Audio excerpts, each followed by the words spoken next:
Chromosomes.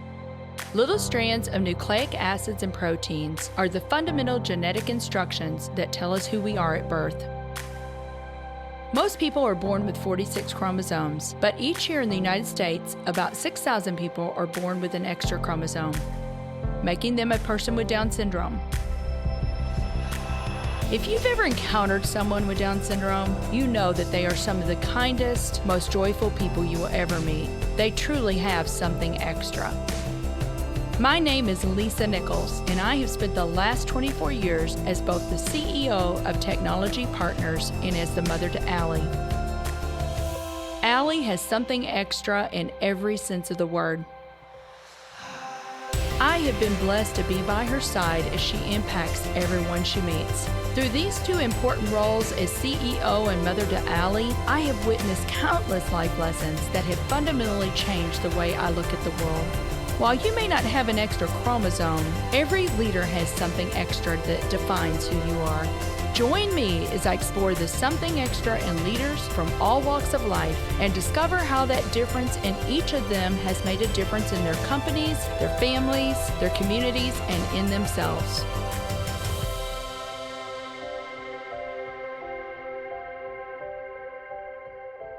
I'm excited to have Dr. Beverly Kaye on the show today. Dr. Kaye is a thought leader, speaker, and author whose work and research in the career development, engagement, and retention fields have been widely recognized for helping others discover greater meaning in their work and gain greater control over their career destinies.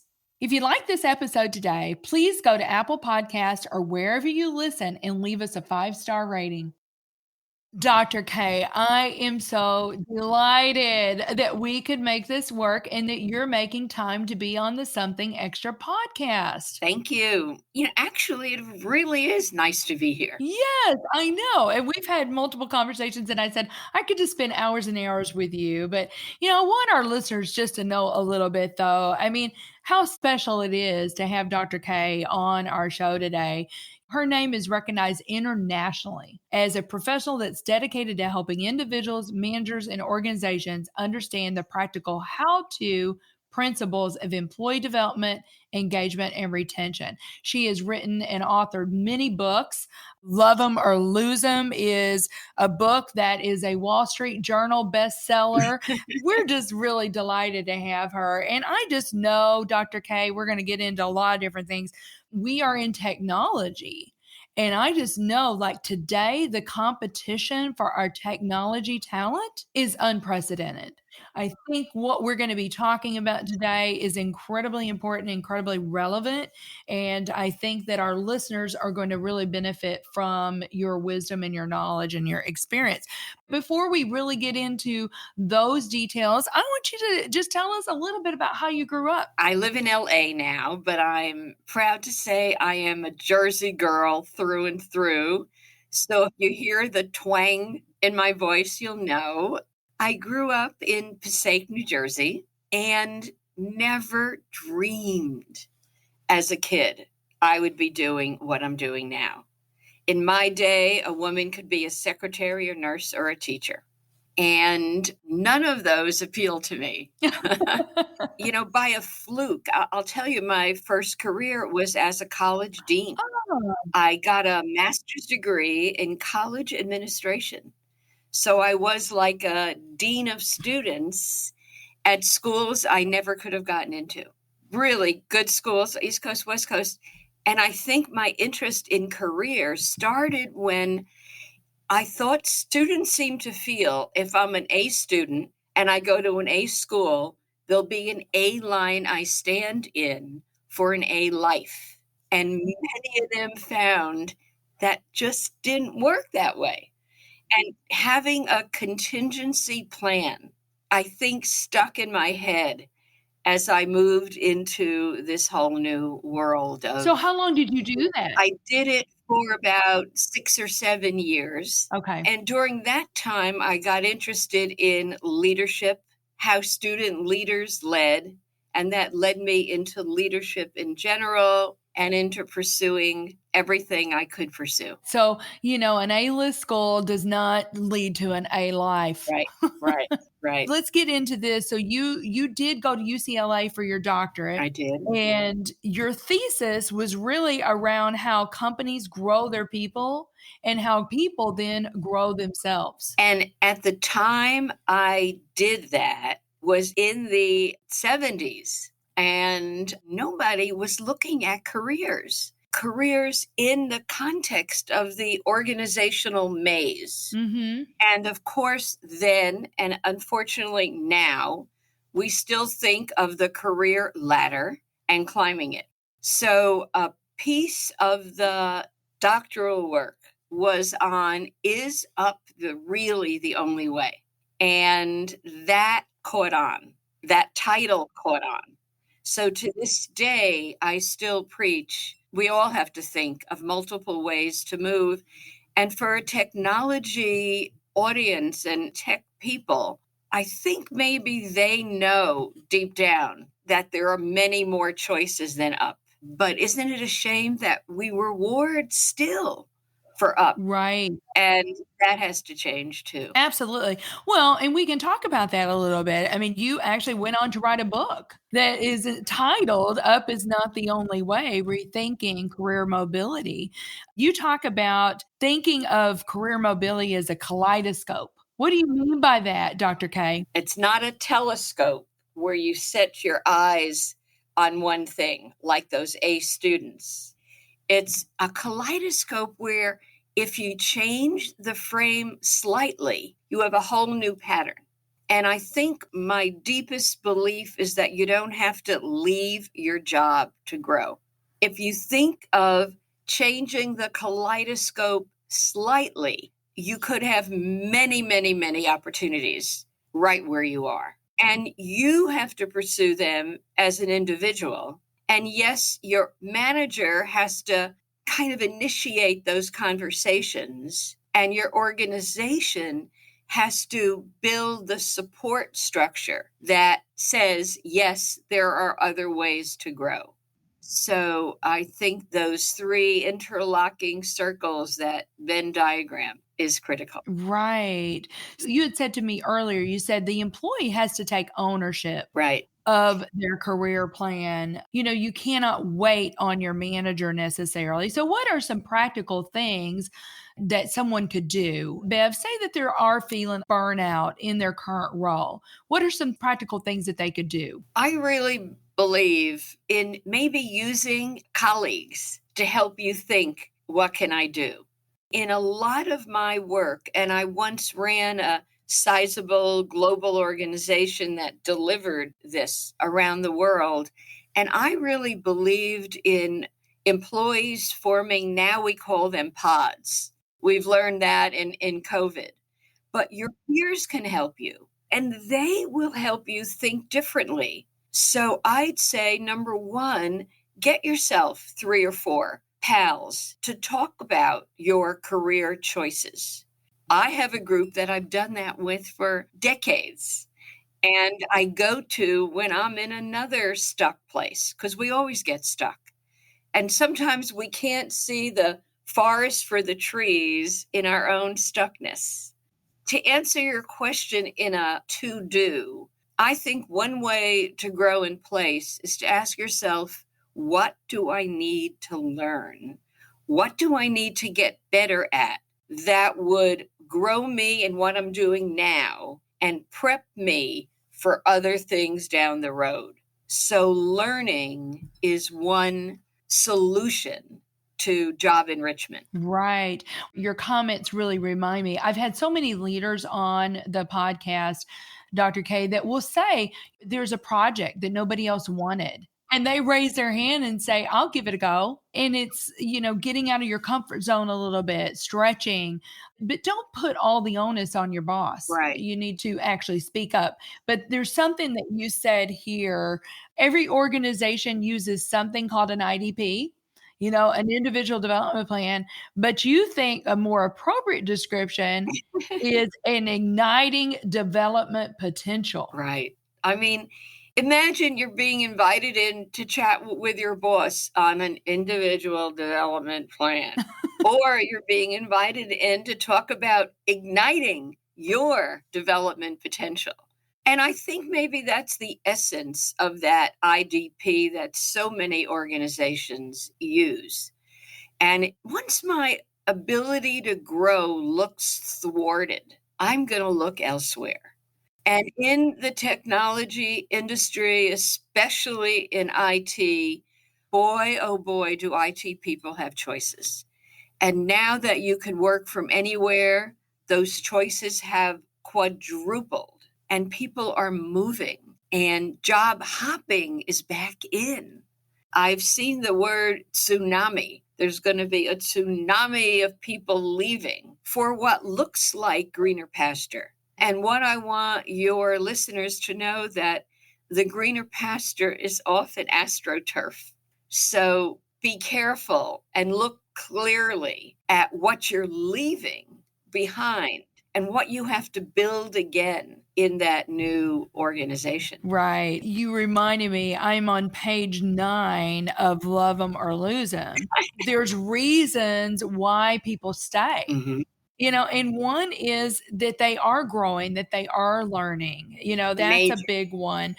These are stay interview questions. And I love this. So Bayer Monsanto, I went through a mentoring program with them several years ago, Dr. K, and they talked about stay interviews. And that is the first time I had heard that term. And I was thinking, when I read your book, I'm thinking, I wonder if they studied Dr. K's material. But, it's really important for managers to conduct these stay interviews and say, what is it that will make you stay here?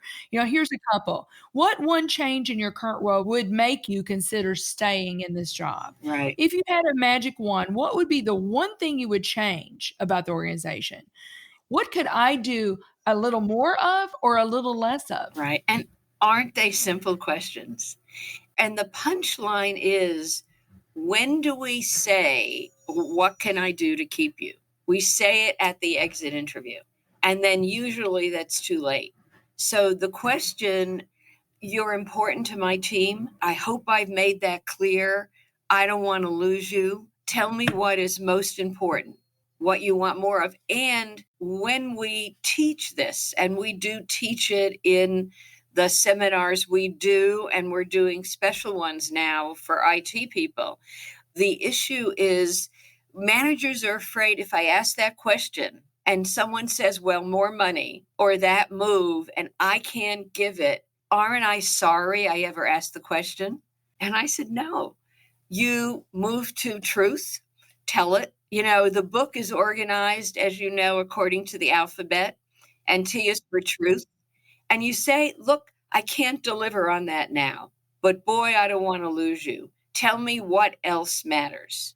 I promise your audience, if you ask the what else question like 3 times, you will get something that you never thought of that, in fact, that person wants. And so we did coin the word stay interview, and we wrote a whole book on it, but sadly, we never trademarked it. Oh my goodness. So others jumped on it. Well, you get the credit for it, though, Dr. K. Good. I want to go back because I did skip over. You did have your own company. You're an entrepreneur. You founded Career Systems International in 1996. So this is the work that you guys did for a very long time.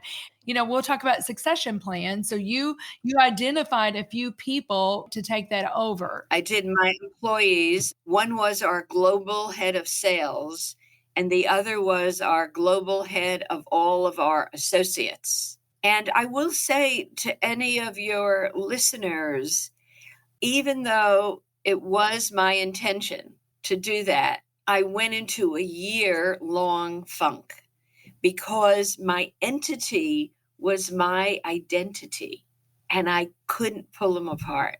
And eventually, I got really comfortable with going back to the old days of being a solopreneur. Right. But Change isn't easy. That's right. No, I remember reading that you had said that, and boy, we could do a whole podcast on that. We could.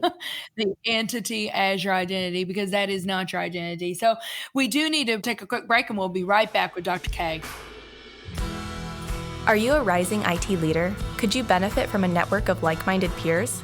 Let me introduce you to the St. Louis Technology Leadership Experience. This one-of-a-kind program gathers cohorts of IT professionals for 3 workshops: pure small group problem solving, one-on-one mentoring by IT executives, and multiple networking events. You will be prepared for your next steps as an IT leader by gaining core leadership competencies and a strong, powerful network of peers. To apply for our next TechLX cohort, visit tpi.co/TLX.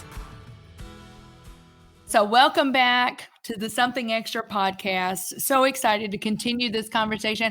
And Bev, there is no way that we're going to get through everything we want to talk about, but I'm going to try. So, we've been talking about stay interviews. We've been talking about retaining your people, how important that is today, keeping them engaged. Engaged employees, the research shows you're going to have a lot more innovation in your organization. You're going to exceed your goals when you got an engaged workforce. Job fulfillment increases, productivity goes up, the bottom line improves, performance gains, drives market share. There's all kinds of benefits to having an engaged workforce. So if that is true, then we should spend some time here, don't you think? I think so. And it's not a lot. It's like in the flow of work. What are the opportunities in front of your eyes that tell you something about your employee? And I don't think we stop to watch those and nail them and say, you really did light up on that project. So I think that's great. It's not hard. It's not hard, but we have to focus. You get what you focus on. And so if you are not attuned, like you said, if you're not listening, if you're not observant to those things, you're going to miss it. Everybody that listens to this podcast needs to buy Love 'Em or Lose 'Em. And Bev does not give me any kind of commission on this. I am telling you, this book is so amazing. The way she's organized it, it is really the A to Z. So we've already talked about ask why you stay, but some people might be kind of surprised, Bev. You polled 18,000 people and came up with 13 of the reasons that people stay. And I'll just mention a few of these. Number 1 is exciting, challenging, meaningful work. People want to know that what they're doing is important and meaningful, right? Right. And number 2 is supportive management. You can come in all passionate, but if you don't have a supportive upline, it's going to be hard to do that. Being recognized and valued is number 3.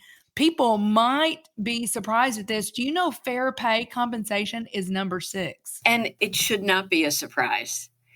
Fair pay was never number 1, but the desire for why it's 6 will go all the way up if I'm not getting those other things. So if I don't have a boss who seems to care, if I'm not in work that I'm passionate about, then I want that pay. But it isn't. And I know that now, with COVID being hopefully behind us, job hopping, job change, job offers, especially in your industry, are like happening all over. And every IT person will have a choice to stay or to go. Right. And I would say, think hard about why you stay, and think hard about will going really make that difference other than the pay. The B is the buck stops here. Right. Managers who are listening, it doesn't stop with you on every single solitary thing, but it does stop with you on many of those. And, here's an idea for your listeners. If you get the book, or I'll bet you the table of contents must be online. Take that A to Z, show the list to your employee one-on-one and say, just from these words alone, which one do you wish I did more of around you, and let them pick. Maybe it's the C for career and they want to talk more about career choices. Maybe it's the F for family and they're having trouble now balancing it all. Balancing everything, right. So let them tell you, because this is very individual. And the difference in Love 'Em 6, because it's been out for 20 years, is that our publisher said, show me in every chapter how engagement and inclusion are connected. And at first we scratched our heads and said, well, every chapter? And when we got into it, we realized to engage, you have to include. And if you feel included, you have to probably be engaged. Right. So many organizations have big DEI initiatives. This is another way to go after that goal for your organization. Well, I love this one. K is for kicks. Get some kicks. And this question, you said, ponder this. How often do your people smile? Yeah. What a great barometer. Right. Right? I mean, Bev, if they come in with their sad faces and Right. listlessness in their eyes, I mean, it's like, okay, what's going on here? Let's put some fun in it. And let's take advantage of those times we come together as a team. And now maybe as we come together more in person, we can have that smile factor loom large. Great little litmus test there for you. It is. L is creating connections. And you say, is the organization easy to leave? It's easy to leave when you feel no connection. Right. Or you don't have a group of colleagues who offer support. You don't have relationships. You don't look forward to seeing the people. Right. No, true. It is a major stay factor that I love the work with my colleagues. They challenge me. They teach me. They're sharp. They're there for me. When I have one of those I give up days, which everybody has. It's interesting. We had to figure out how to teach this. And you can't teach 26 ideas. But we found that they grouped into 3 areas. One was growth, that 6 or 7 of those chapters fit into growth and development. The second was relationships. 6 or 7 fit right into my relationship with my leader. And then several fit under the culture banner. What's the atmosphere like? What's the vibe like? Even when you're remote, there's a vibe that is your culture. That doesn't have to be necessarily face-to-face. Yes, and I'd love for you to speak into that if you could. I'm sure you've talked to a lot of organizations that are like, how do we continue to have that same culture virtually that we have when we're together? But I mean, I'm sure you've got some thoughts around that. I know that I have been on Zoom like 8 hours straight. Yes. And my own learning, the O in the book stands for opportunity. And I think people are either opportunity blinded or opportunity minded. And I have gotten much more opportunity minded on Zoom, especially when there's a group that I'm interacting with, a group that I'm talking to, that in that group are some people I don't know. And I think, oh, that's a good connection for me. And somebody says one sentence that makes me want to follow up. And there's something different about, maybe I can make a note while I'm on Zoom that I couldn't have face to face. Yeah, I love that. So opportunity minded versus opportunity blinded. No matter what the situation is, let's be opportunity minded. Right. And managers need to be more opportunity minded for their teams. Like, the more you think there's no opportunity for her other than say up, it will color. So widen. I also say people are either opportunity whiners. Oh, they changed the structure again as a new guy, or opportunity miners. Great.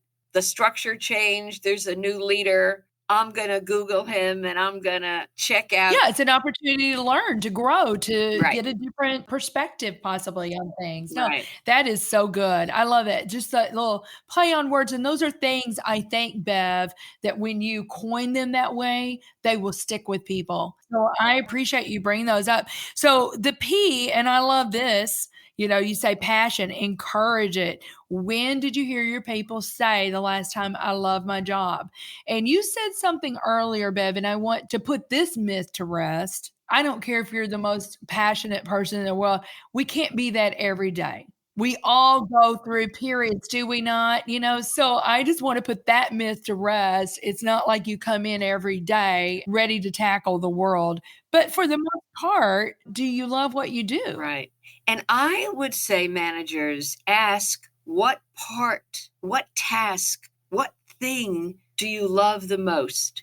I asked my team here in the office the other day, what task makes you groan? When I say we need this, they smiled and they told me. Some of them we could exchange because I have a small team.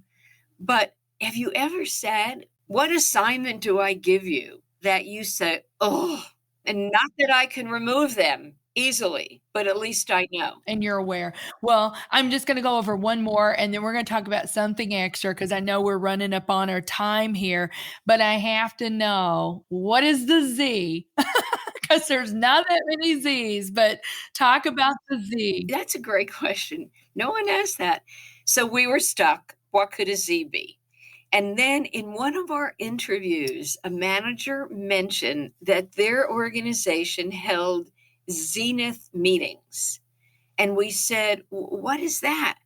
And he said, well, when we had a problem that couldn't be solved, we bring in everybody and we kind of brainstorm it. And that's our Zenith meeting. And I said, that's our Z. When we translated it, it means, alas, this is not one and done.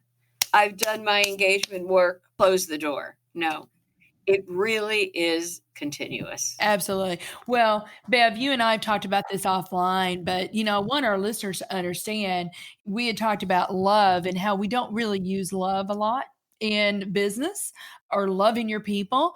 But the things that you with the love them or lose them, LELE acronym, these can apply to other situations. Right. You can ask your husband or your significant other these questions.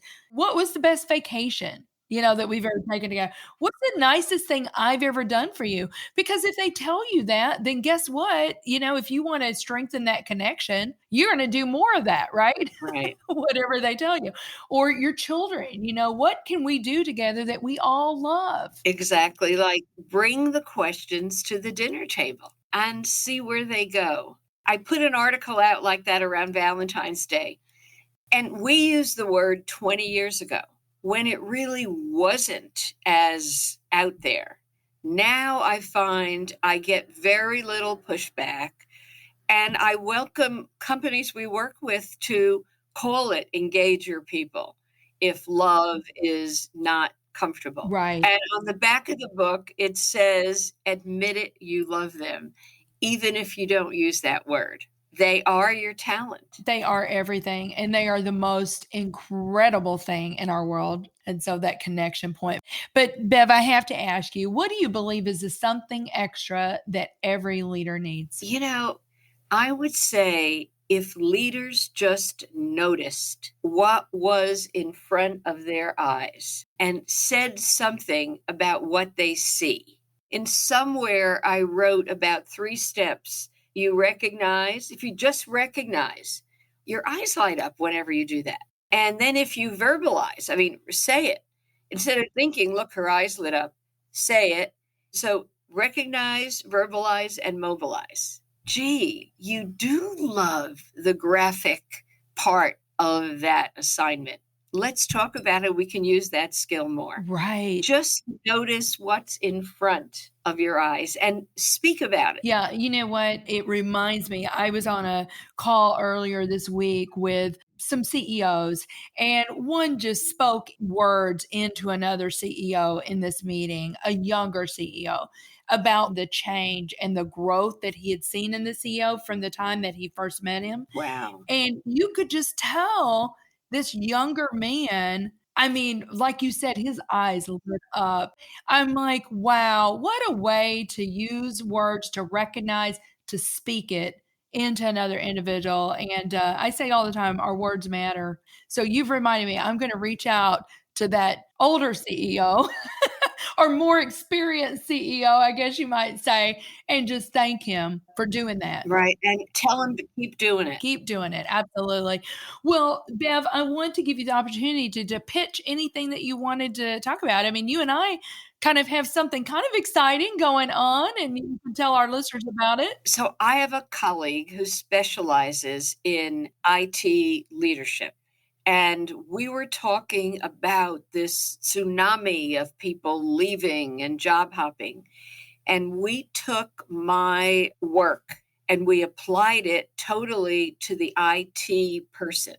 And now we are offering workshops, offering on Zoom, offering it in person, about how do you engage specifically IT people. Right. And so that is coming up. I'm so excited. And we have a taste test. We're partnering with O&A with Dan Roberts, Willett and Associates, and we have a taste test coming up on the 28th where we're kind of previewing the workshop to people, and then we'll be launching soon the full workshop based upon your work. So I just cannot thank you enough, Dr. Kaye. Thank you so much for the impact that you are making in people's lives. I know you've made one on mine, and I can't wait to just spend more time with you. But thank you for spending time with us today in the podcast. Thank you for being such a diligent interviewer.